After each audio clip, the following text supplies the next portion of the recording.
Hello friends, আজকে এই ভিডিওর মাধ্যমে ক্লাস 10 ইংলিশের লেসন 3 নয়নতারা সেহগাল রচিত দ্য পাসিং অ্যাওয়ে অফ বাপু নামক প্রোজটার ইউনিট 1-এর বাংলা গল্পটা আমি তোমাদের সাথে শেয়ার করব। দ্য পাসিং অ্যাওয়ে অফ বাপু এই প্রোজটা লিখেছে নয়নতারা সেহগাল। ইনি একজন মহিলা লেখিকা এবং তিনি গান্ধীজির খুব কাছের একজন মানুষ।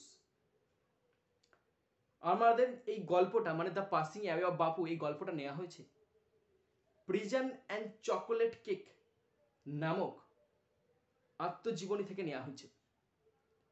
যদি আমরা সংক্ষেপে গল্পটার জিস্টটা বলি, গান্ধীজির মৃত্যুর পরবর্তী যে ঘটনাগুলো ঘটেছে সেই ঘটনাগুলো এখানে দেওয়া হয়েছে এবং যেহেতু আমাদের লেখিকা গান্ধীজির খুব কাছের মানুষ ছিলেন, তো গান্ধীজির মৃত্যুতে শুধুমাত্র তারই যে একটা বিশাল বড় পার্সোনাল লস হয়েছে সেটা কিন্তু নয়, বরং আমাদের দেশের আমাদের জাতির একটা বড় ক্ষতি হয়েছে।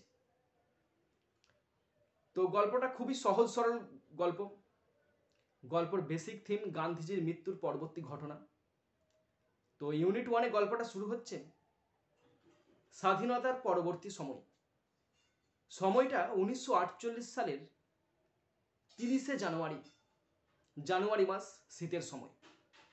আমাদের লেখিকা একদিন ঘরে বসে সন্ধ্যাবেলায় চা পান করছিলেন, সেই সময় একটা টেলিফোন আসে বিড়লা হাউস থেকে। সেই টেলিফোনটা ছিল খুব আর্জেন্ট টেলিফোন এবং তাকে টেলিফোনেতে বিড়লা হাউসে ডাকা হয়। কেন?